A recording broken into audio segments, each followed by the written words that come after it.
அன்பு லைன் சொந்தங்கள் அனைவருக்கும் இனிய மதிய வணக்கம்ங்க. நேற்று நான் அந்த வயநாடுனுடைய அந்த ஃப்ளட் டிசாஸ்டருக்கு நம்ம இப்போதைக்கு ஒன்றும் பண்ண வேண்டாம். ஏன்னா அங்கே இருக்கக்கூடிய சூழ்நிலை அங்கே இருக்கக்கூடிய அந்த இறந்தவர்களுடைய உடலை மீட்பதிலேயும் அங்கே இருக்கக்கூடிய அந்த பாதிக்கப்பட்டவர்களை காப்பாற்றுவதிலும் தான் சூழ்நிலை இருக்குதுன்னு நான் சொல்லியிருந்தேன். அது உண்மைதான். ஏன்னா ஆர்மியும் ஆம்புலன்ஸும் தான் அங்கே ஃபுல் கண்ட்ரோல் எடுத்துகிட்டு இருக்காங்க. யாருமே இப்போ உள்ளே போய் எந்த நிவாரண பணியும் செய்ய முடியாதுங்கிறது தான் உண்மை. பட் இந்த நிலைமை இன்னும் ஓரிரு நாட்களில் கண்ட்ரோலுக்கு வரும்.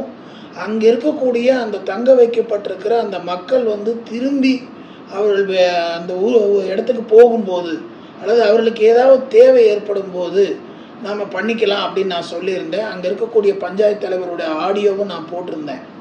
இப்போது நான் மறுபடியும் நேற்று ஒரு ஆடியோ போடும் பொழுது சொல்லியிருந்தேன், நம்ம இந்த மாதிரி பொருள்களை தயார் பண்ணலாம், பொருள்கள் தயார் பண்ணி கொண்டு போய் கொடுக்க தயாராகலாம்னு. சிலருக்கு சந்தேகம் என்னென்னா, காலையில் வீடியோ போடும்போது ஆளுநர் அவர்கள் இப்போ எதுவும் வேண்டான்னு சொன்னாரே, இப்போ திடீர்னு வேணும்னு சொல்கிறாரே, இது என்ன அர்த்தம் அப்படின்னு சிலர் கேள்வி எழுப்பி இருக்கிறார்கள். நான் பொதுவாக எல்லோருக்கும் சொல்லுவது என்னவென்றால், உண்மைதான், அங்கே இருக்கக்கூடிய சுச்சுவேஷன் இப்போ உள்ளே போக முடியாது. ஆனால் நாளைக்கு சரியாச்சு இல்லை நாளானைக்கு சரியாயிடுச்சு அப்படின்னா அந்த நேரத்தில் நம்ம இம்மீடியட்டாக நம்ம போய் பொருளை எடுத்துகிட்டு போகிறது டைம் ஆகும், லேட் ஆகும். அதனால் நம்ம இப்போ பொருள்களை சேகரிக்கிறோங்க. ஆங்காங்கே பொருள்களை சேகரித்து ரெடி பண்ணி வச்சுட்டு அங்கே சிக்னல் ஓகே நீங்கள் வரலாம் அப்படின்னு சொல்லியாச்சு அப்படின்னா நம்ம ஒரு ஊரோ அல்லது ஒரு ஏரியாவையோ அப்படியே போய் நேராக அங்கே நம்ம கையால் நம்ம அந்த குடும்பத்திற்கு வேண்டிய பொருள்கள், உதாரணத்துக்கு அவங்களுக்கு துணிமணி இல்லை, அவங்களுக்கு சமைக்கிறதுக்கு பாத்திரங்கள் இல்லை, அவங்களுக்கு கிராசரி ஐட்டம் கிடையாது. கிராசரி ஐட்டம் பார்த்திங்கன்னா ஒரு காம்போ மாதிரி ஒன்று கொடுத்துருக்காங்க. அவங்க நம்ம ஜிஎஸ்டி எல்லாருக்கும் அனுப்புவார். அந்த மளிகை கடைக்கு ஃபோன் பண்ணி நீங்கள் எவ்வளோ அமௌண்ட் அனுப்புகிறீங்களோ அதுக்கு உங்களுடைய அந்த காம்போ உங்கள் பேரில் அங்கே ரெடியாக இருக்கும்.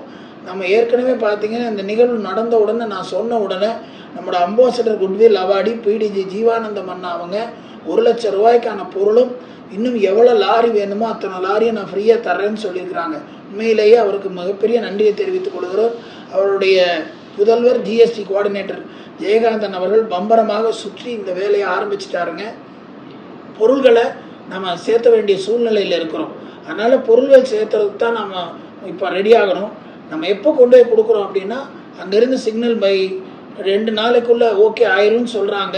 மழையெல்லாம் இல்லாமல் இருந்தால், எந்த பிரச்சனையும் இல்லாமல் இருந்தால் நம்ம ஆர்மி அவங்க அலோவ் பண்ணுச்சு அப்படின்னா நம்ம அங்கே போய் கொடுக்கறதுக்கான ஏற்பாடுகளை செய்கிறோங்க. இதில் அங்கே இருக்கக்கூடிய ஒரு கல்லூரியை நான் தொடர்பு கொண்டிருக்கிறேன்.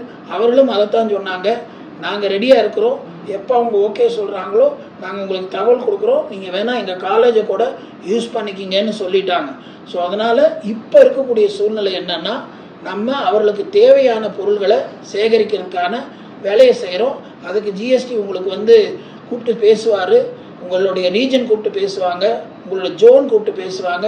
ஸோ எல்லா சங்கங்களும் தயவு செய்து அந்த என்ன கொடுக்குறீங்களோ பொருளாக கொடுத்தா கோயம்புத்தூர் பகுதியில் இருக்கிறவங்க கேபினட் ஆஃபீஸில் கொடுங்க, ஊட்டி பகுதியில் இருக்கிறவங்க டெரன்ஸ் ராஜேஷ்கிட்ட கொடுங்க, அதே மாதிரி சூலூரில் நம்ம 2ஆம் துணைநிலை ஆளுநர்கிட்ட கொடுங்க, பொள்ளாச்சி பகுதியை உடமலை பகுதியில் இருக்கிறவங்க பொள்ளாச்சி மெயின் கிளப்பில் இருக்கக்கூடிய நம்ம ஃபஸ்ட் விடிஜியோட அவங்க சைடில் கொடுங்க.